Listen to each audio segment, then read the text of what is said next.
నా పేరు ప్రభాకర్. మాది పిరమిడ్ చేతవనం. గురువులు ఎప్పుడు ఏం చేస్తారంటే ఒక గురువుని ఒక గురువే గుర్తించగలడు. ఎప్పుడు కానీ మనము వాళ్ళు ఉన్నప్పుడు వాళ్ళ విలువలు అంతగా మనం అర్థం కాదు. ఒక మాస్టర్కి తన వంతు స్థాయిలో ఉంటే మాత్రమే, ఆ శక్తి సామర్థ్యాలు ఉంటేనే మాత్రమే ఇటువంటి సెలబ్రేషన్ చేసుకోవడానికి సాధ్యమవుతుంది. మరి పత్రి సారు సరోజ మేడం పుట్టినరోజుని కాస్మిక్ సెలబ్రేషన్స్గా మార్చాడు అంటే అది మేడం యొక్క ఎంత ఘనత, ఆ మేడం యొక్క ఆమె యొక్క స్థితికి ఒకసారి గట్టిగా చెప్పర్లు కొడదాం. ఏ పదవి ఊరికి అందదు, ఏ పదవి ఊరికి అందదు. ఏదో ఇలా ఇలా చేసేస్తే ఇలా వచ్చేసేది కాదు. ఇవన్నీ దీనికి ఎన్నో జన్మలు పరంపరగా చేసుకొని వస్తూ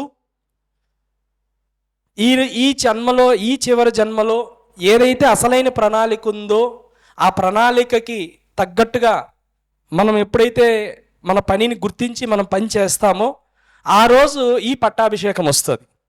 ఒకసారి గట్టిగా చెప్పండి కొడదాం మరొకసారి. ప్రతి ఒక్క వ్యక్తి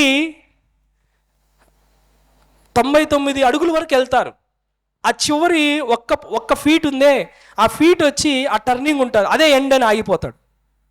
ఆ టర్నింగ్ ఎండ్ కాదు, ఎప్పుడు అది దాటితేనే అసలైన కథ మొదలవుతుంది. అలా ఎన్నో అవరోధాలు, ఎన్నో మరి ఆ వర్క్స్ యొక్క ఒత్తిడి, ఇవన్నీ దాటుకొని గురువు మాటే శాసనంగా నమ్మి, గురువు వాక్కే నాకు తప్ప ఇంకొకటి లేదని విశ్వసించి, ఎవరు వచ్చినా ఎవరు రాకపోయినా మరి ఇంత అడవిలో మరి నిలబడి ఇక్కడ ఏముందో ఆమె చూసి ఇక్కడ ఏం పని చేయాలో తెలుసుకొని మరి ఆ కార్యానికి దీక్ష అయ్యి ఈరోజు ఇంత పెద్ద కాస్మిక్ సామ్రాజ్యాన్ని సృష్టించారు మేడం. మరొకసారి గట్టిగా చెప్పర్లు కొడదాం. నాకు రాత్రి వచ్చాను. రాత్రి వస్తే నేను బాగా కొంచెం ఫ్యూరిష్గా ఉన్నది. కొంచెం ఒక 2-3 డేస్ కొంచెం అలా వెళ్ళి పడుకునేసాను. వచ్చేటప్పుడు కూడా ఏం దారి చూడలేదు. కానీ ఉదయం లేచిన తర్వాత వచ్చి నేను అక్కడి వరకే చూశాను. ఫస్ట్లో అక్కడ వరకు మన డైనింగ్ అదంత వరకే చూశాను. సరే, చాలా బాగుంది ప్లేసు, చుట్టూ కొండలు అని ఒక స్థాయి వరకు, అంటే వేరే ఏం అనుకోలేదు కానీ బాగుంది అని అనుకున్నాను. తర్వాత జస్ట్ డైనింగ్ దగ్గరికి వెళ్ళి టీ దాదామని వెళ్తే రఘురామ్ సార్ వచ్చి నమస్కారం చేసి, సార్ రండి సార్ తీసుకెళ్దాం. సరే మాస్టర్ తీసుకెళ్తున్నారని చెప్పి ఇలా ఇలా ఇలా ఇలా ఇలా వచ్చి చూస్తుంటే నిజంగా నన్ను ఇంకొక లోకంలోకి తీసుకెళ్తున్నారు మాస్టర్ గారు అనిపించింది. ఏంటిది ఇంత మహా అద్భుతం! ఇది ఎన్నో కోట్ల సంవత్సరాల నుంచి అలా కాపాడబడుతూ ఈరోజు ఈ భూమి యొక్క పనికి, అసలైన పనికి, ఈ భూమి ఎందుకు పుట్టిందో ఆ పనికి ఇన్ని కోట్ల సంవత్సరాల నుంచి అలా ఉంటూ ఈరోజు తన పనికి ఇక్కడ ఏం కావాలో వనరులను సమకూర్చుకుంటుంది ఈ కాస్మిక్ వ్యాలీ. మరొకసారి కాస్మిక్ వ్యాలీ గట్టిగా చెప్పాలి కొడదాం. ఎన్నో సంవత్సరాలుగా ఇక్కడ ఎంతోమంది ఇంతకుముందు ఉన్నారు, అంతకుముందు ఉన్నారు. కానీ ఈ టైం వచ్చింది. ఇన్ని సంవత్సరాలు ఒక కాస్మిక్ అంటే, ఒక విశ్వం అంటే మనకు ధ్యానంలోనే కనపడేది. ఒక ధ్యానంలోనే చూసుకునేవాళ్ళం. ఒక విశ్వము అంటే కళ్ళు మూసుకున్న తర్వాత ఈ లోకాలు ఉన్నాయి, ఆ లోకాలు ఉన్నాయి, విశ్వం యొక్క మొత్తం తాలూకా ఒక ధ్యానంలో కనపడేది. కానీ నిజమైన భౌతిక ప్రపంచానికి, భౌతిక కళ్ళకి కనపడే మరో విశ్వమే ఈ కాస్మిక్ వ్యాలీ. భౌతిక ప్రస్తుతం కనపడుతున్న కాస్మిక్ వ్యాలీ. ఇది అంత ఈజీ కాదు.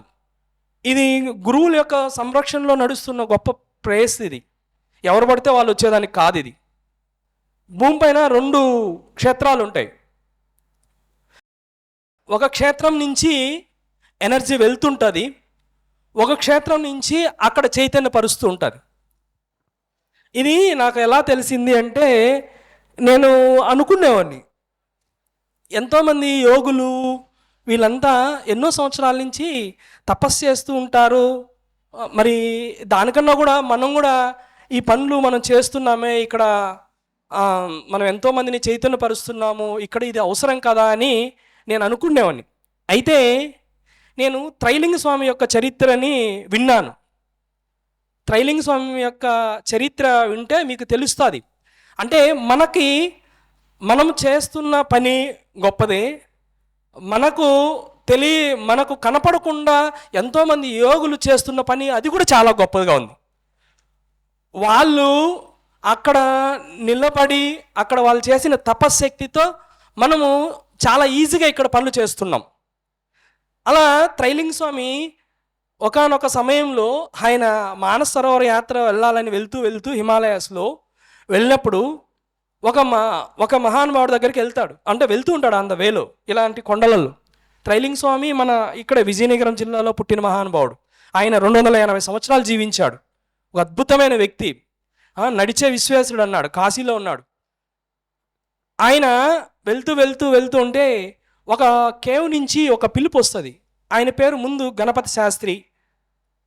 ఆయన గణపతి శాస్త్రి ఇలా రా అంటారు. అరే నా పేరు తెలిసిన వ్యక్తి ఎవరున్నారు ఇక్కడ అని చెప్పేసి విని తర్వాత ఆయన అక్కడికి వెళ్తే అక్కడ ఉన్న ఒక యోగి, నిన్ను పిలిచింది నేనే, నువ్వు ఏది ఊరికే ఇక్కడికి రాలేదు, ఒక దైవ సంకల్పం చేత ఒక యోగులు నిన్ను ఇక్కడికి పిలిపించుకున్నారు, వాళ్ళ యొక్క పని మీద నువ్వు ఇక్కడికి వచ్చావు, అందుకోసమే ఇది తెలుసు, నువ్వు ఎందుకు వచ్చావో నీ పేరు తెలుసు, నీ కథం అంతా తెలుసు, నీ జాతకం అంతా తెలుసు అని చెప్తారు. ఓకే, వచ్చారు.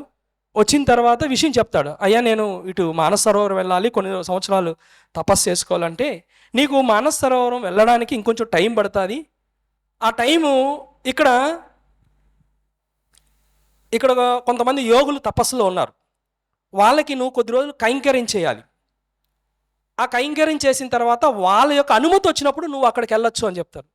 సరే స్వామి నేను ఓకే అలాగే అని చెప్పేసి ఆయన చూపిద్రూపా అని చెప్పి చూస్తే అక్కడ ఒక గుహలో ఒక 5 మంది యోగులు ఒక రాతి శిల్పాలాగా ఉంటాయి, ఒక 5 శిల్పాలు. అలా 5 శిల్పాలు అలా ఉంటే వాళ్ళు మొత్తం ఇప్పుడు మనం ఏదైతే ఇక్కడ మనం ఫోటోలో చూసాం కదా, మాస్టర్స్ యొక్క ఫోటోలో మీరు పెట్టారు కదా కాంతి బాడీలు, అలా కాంతి శరీరాలతో అక్కడ ఉంటారు ఒక 5 మంది. ఈ 5 స్టాచ్యూస్ ఉంటాయి. అయ్యా ఇవి స్టాచ్యూ లాగా ఉన్నాయి, స్టాచ్యూ అంటే కాదు, వాళ్ళు కొన్ని వేల సంవత్సరాలుగా ఇక్కడ తపస్సు చేస్తూ ఈ భూమండలంలో జరుగుతున్న అనార్థాలకి జరగనీయకుండా ఇక్కడ వాళ్ళ యొక్క తపశ్శక్తిని పంపిస్తున్నారు. అటువంటి గొప్ప యోగులు, నీకు కనపడని శక్తి ఎంతో ఉంది, కనపడేది కాదని చెప్తారు. నాకు అప్పుడు అర్థమైంది, ఓహో మనల్ని రక్షించే వెనకాతల కథ చాలా ఉంది, మనం చేస్తున్న పని కాదు అని చెప్పేసి అప్పుడు అంత గొప్ప విషయం అన్నమాట. ఆ మహనీయులు 5 మంది వాళ్ళకి కైంకర్యం చేసుకుంటూ ఆయన 9 సంవత్సరాలు ఉండాల్సి వస్తుంది. 9 సంవత్సరాల తర్వాత ఆయనకు పర్మిషన్ ఇస్తే అప్పుడు వెళ్తాడు. సో అలా ఈ ప్లేసు ఇన్ని సంవత్సరాలుగా మరి ఈ భూమండలానికి పూర్తి స్థాయిలో ఈ యొక్క శక్తి కనపడలేదు, అంటే అవసరం రాలేదు. ఇప్పుడు మన సరోజ మేడం సార్ అయితేమి, రఘురామ్ సార్ అయితే వీళ్ళు ఒక మహనీయులు ఒక జన్మల్లో కొన్ని వందల వేల సంవత్సరాలు తపస్సు చేసుకొని వచ్చిన తర్వాత ఒక కార్యకారమైన సంబంధంతో ఇక్కడికి వచ్చి మరి ఈ పనిని పూనుకుంటారు. ఇది ముందున్నప్పుడు సార్ చెప్పినట్టు ఎవడు ఇక్కడికి వస్తే మళ్ళీ తిరిగి రారు వచ్చిన తర్వాత. ఎందుకంటే ఇక్కడ ఉన్న సిచ్యువేషన్ అలా ఉంటుంది. ఎవడికి అర్థమవుతుంది ఇంత అడవిలో ఏం అవసరం ఉంది? ఏదైనా సౌకర్యం ఉండి కార్లు వచ్చి మిగతాటి వస్తే చాలా సంతోషంగా ఉంటుంది. కానీ ఏమీ లేని ప్రదేశంలో ఇక్కడ పిరమిడ్ కట్టాల్సిన పని ఏముంది? తర్వాత ఇన్ని ఏర్పాట్లు చేయడానికి ఇంత కష్టంగా కావాలంటే ఇట్స్ ఏ ప్లాన్డ్. ఇది దైవ ప్రణాళిక, ఇది మన ప్రణాళిక కాదు. ఈ దైవ ప్రణాళికలో మనల్ని ఎంచుకొని ఆ గురువులు ఇక్కడ దీనికి ఎలా ఎక్కడి నుంచి స్టార్ట్ చేయాలని చెప్పి ఈ ప్లేస్ని అంతా కూడా వాళ్ళు చూసుకొని వీళ్ళకి అప్పగించి ఒకటొకటి చెప్పుకుంటూ ఈరోజు ఇలా అయింది. ఇప్పటి వరకు కూడా కాస్మిక్ వ్యాలీకు ఏ రోజు ఎక్కడో పెద్ద ప్రచారం అయ్యేలా ఎక్కడ ఈ కాస్మిక్ వ్యాలీ ఇవన్నీ ఒక స్వయం ప్రకాశితం. ఇవి ఎప్పటికీ శాశ్వతంగా స్వయం ప్రకాశితంగా అంటే తనకు తానుగా ప్రకాశించుకునేటివి. ఎప్పటికీ ఇక్కడున్న శక్తే, ఇక్కడున్న ఆ కాస్మిక్, ఇక్కడున్న ఆ కాంతిలోకం, ఇక్కడున్న హాస్టల్ మాస్టర్సు వాళ్ళ యొక్క పిలుపు, వాళ్ళ యొక్క అవసరము, వాళ్ళ యొక్క కార్యకారణ సంబంధం, దాని తప్ప ఇక్కడ వేరే ఇది ప్రపంచానికి చూపించుకోవడానికో యొక్క అడ్వర్టైజ్మెంట్కో ఈ క్షేత్రం రూపొందబడాల. ఈ క్షేత్రం కేవలం ఒక మహోన్నతమైన ఏదైతే త్రైలింగ స్వామి ఆయన కొన్ని ఒక యోగుల్ని చూసి అక్కడి నుంచి ఎలా ఎనర్జీ పాస్ చేశారో వాళ్ళు చేస్తూనే ఉన్నారు కొన్ని వేల సంవత్సరాల నుంచి.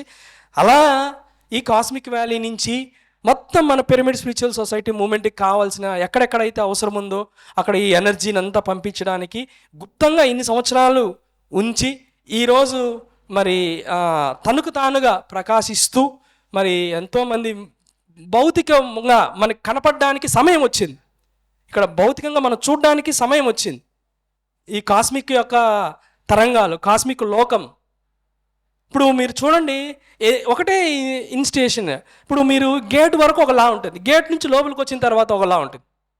అంటే మనసు మనకు ఒక రకమైన ఆహ్లాదం ఇచ్చేస్తుంది, ఒక ఆనందం అయిపోతుంది. అక్కడ ఉన్నది వేరు, ఇక్కడ ఉన్నది వేరు, అంతా భూమిపైనే ఉంది. మరి అది అంటే ఈ లోకం యొక్క తాలూకా విశేషం వేరు. ఇది ఆ అవసరమైన వాళ్ళు, ఆ శక్తికి కావాల్సిన వాళ్ళు, పనిచేసే వాళ్ళు, వాళ్ళకు అవసరం ఇది. ఆయన ఎలా అయితే 9 సంవత్సరాలు అక్కడ కైంకర్యం చేసి 280 సంవత్సరాలు జీవించాడో అలా ఇక్కడ కూడా కొన్ని సంవత్సరాల పాటు మనం సేవ చేస్తే మనం ఏం కావాలో మిగతా ప్రపంచంలో మనం ఏం సాధించుకోవాలో సాధించుకుంటాం. అంత గొప్ప ప్లేసు కాస్మిక్ వ్యాలీ. ఇక్కడ ఇలాంటి ప్లేస్లో మనం వచ్చి సేవ చేయాలి, ఇలాంటి ప్లేస్కి వచ్చి మనం సహాయం చేయాలి. అది ఒక అదృష్టం, అదొక భాగ్యం. అసలు నువ్వు రావడానికే ఒక అదృష్టం ఉండాలి. ఇక్కడికి వచ్చిన తర్వాత మనం చేసుకోవాల్సింది చక్కటి సేవ, ఇంకేం లేదు ఇక్కడ. ఆ కాస్మిక్కి, ఆ కాంతిలోకానికి, ఆ భూమిపైన మొత్తం ఎక్కడెక్కడికైతే ఆ శక్తి తరంగాలు వెళ్తాయో దానికి ఆ ప్రణాళికకి ఏమేం కావాలో ఏర్పాట్లలో మనం సహాయకారిగా ఉండాలి. అది ఈ ప్లేస్లో ప్రతి మాస్టర్ నిర్వహించాల్సిన మొదటి కర్తవ్యం. అది మనం ఏ రోజైతే మనం ఇక్కడ చక్కగా నిర్వర్తించుకుంటామో మనకు కావాల్సిన మన ప్రయాణం, మన గమ్యం ఈజీగా దొరుకుతుంది. ఏంది మనకు కావాల్సిన మన ప్రయాణం, మన గమ్యం, మనం ఏదైతే ఈ భూమి మీదకి మన ప్రణాళిక ఎంచుకొని వచ్చామో అవి మనకి ఈజీగా అందుబాటులోకి వస్తాయి. సో ఇది ఒక గొప్ప అద్భుతమైన ప్రదేశం. నాకు చాలా ఆనందంగా ఉంది ఉదయం నుంచి. నాకు రీసెంట్గా మన కిషన్ రెడ్డి సారు నేను వరంగల్లో కలిస్తే, ప్రభాకర్ నువ్వు మన కాస్మిక్ వ్యాలీ చూడాలి, ఎంతో అద్భుతంగా ఉంటుంది అన్నాడు. సార్ నేను ఖచ్చితంగా విన్నాను సార్, ఈసారి తప్పనిసరిగా వస్తాను అన్నాను. అందరూ చెప్తున్నారు, మనకు చెప్పంగానే మన మైండ్ ఒక పిక్చర్ రెడీ చేసుకుంటుంది మామూలుగా, ఎవరికైనా అంతే. అంటే నాకు మాత్రం ఇలా ఉంటుందేమో అని అనుకున్నాను, కానీ ఇక్కడికి వచ్చిన తర్వాత ఉన్నదే వేరు. ఇది నా ఊహకు అందంది ఇది. సో అటువంటి గొప్ప ప్లేసు, పదార్థము, ఒక అద్భుతం. ఎంతోమంది ఒక అద్భుతాలు సృష్టించాలనుకున్న వాళ్ళందరూ కూడా ఇక్కడికి వస్తారు. ఆ కాంతి శరీరాలుగా మారుతారు. అందుకోసం ఇక్కడికి రావాలి. మనం అందరము ఒక కాంతి శరీరాలుగా మనం మారాలి. ఆ కాంతి శరీరాలు ఆ స్థితిని మనం తీసుకోవాలి. దానికి మనం ఇక్కడికి రావాలి. సో అలా అది దగ్గరలో ఇంకా ఇక్కడ జరుగుతున్న పనులు, ఇక్కడ ఇవన్నీ వాళ్ళ యొక్క పర్మిషను ఇవన్నీ కూడా ఉన్నాయి. ఎందుకంటే ఇన్ని కోట్ల సంవత్సరాల నుంచి ఉన్న భూమికి మరి ఇప్పుడు అవసరం వచ్చింది ఫిజికల్గా. సో మనం విన్నాం కదా, ఎన్నో నాగరికతలు అవన్నీ ఒకప్పుడు ఉండేటివి అవన్నీ.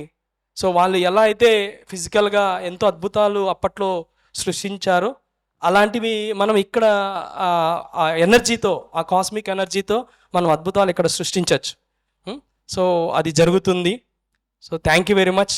ఈ క్షేత్రం గురించి, ఈ ప్లేస్ గురించి 4 మాటలు చెప్పడానికి నాకు ఎంతో హ్యాపీగా ఫీల్ అవుతున్నాను.